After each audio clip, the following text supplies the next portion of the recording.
Hello guys, আমি Kanika Kayal. Welcome back to my channel Kanika Kayal vlogs. বন্ধুরা, আজকে হচ্ছে কার্তিক পূর্ণিমা। তা কার্তিক পূর্ণিমা উপলক্ষে তোমরা আমার আগের ভিডিওগুলো দেখেছো যে আমি গত 1 বছর ধরে পূর্ণিমা এবং অমাবস্যায় আমার সাধ্য মতন আমি দুস্থ মানুষদের খাওয়াই। কিন্তু এই দুর্গা পুজো, কালী পুজো, জগদ্ধাত্রী পুজো, লক্ষ্মী পুজো সব পুজোগুলো গেল, তো যার জন্য আমার একটু স্থগিত ছিল খাওয়ানোটা। তো আবার আমি স্টার্ট করলাম দুস্থ মানুষদের আমার সাধ্য মতন খাওয়ানো।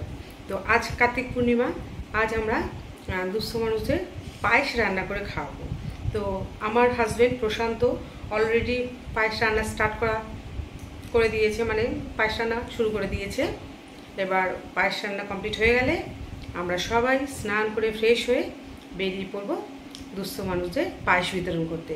কিন্তু কোন জায়গায় গিয়ে পায়েস বিতরণ করব, ইচ্ছে আছে কালীঘাটে যাব, তো জানি না, যেখানে লোকজন পাবো, বেশি দুস্থ মানুষ পাবো, সেখানেই বিতরণ করতে শুরু করে দেবো। তো ইচ্ছেটা আছে আমার কালীঘাটে যাব।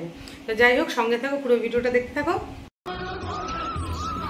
বন্ধুরা, দেখতে পাচ্ছ পায়েস রান্না শুরু হয়ে গেছে। প্রশান্ত অলরেডি পায়েস রান্না শুরু করে দিয়েছে। দুধ দিয়েছে, দুধ ফুটে গেছে, এবার পায়েস উঠে গেছে, দেখো তুলে ফেলেছি। এবার আমি জামা কাপড় দেবো, পুরাতন জামা এগুলো সব দেবো। এবার আমরা উঠে পড়ছি গাড়িতে। চলো আমাদের সঙ্গে কোথায় যাওয়া যায় দেখি। বন্ধুরা, এখন আমরা কালীঘাটে চলে এসেছি। কালীঘাটে দেখছি সব ভক্তদের আর সঙ্গে। বন্ধুরা, আমার খাওয়ানো হয়ে গেছে, সবাইকে আমি পায়েস বিতরণ করা হয়ে গেছে, খাইয়ে দিয়েছি। এবার আমি এখান থেকে চলে যাচ্ছি। এটা কালীঘাট, কিন্তু আমাদের 51 পিঠের মধ্যে একটা পিঠ হচ্ছে কালীঘাট। সেই কালীঘাটের সামনে এসে খাওয়ালাম, সামনের মাসে আবার খাওয়াবো, অন্য কোথাও খাওয়াবো, কিন্তু কী খাওয়াবো তো ব্লগগুলো দেখতে থাকবে, তো দেখতেই পাবে। তো এখন আজকের এই ব্লগটা কেমন লাগলো তোমাদের, সেটা অবশ্যই কিন্তু কমেন্ট করে জানাবে। আর ভালো লাগলে লাইক করবে, যারা নতুন বন্ধুরা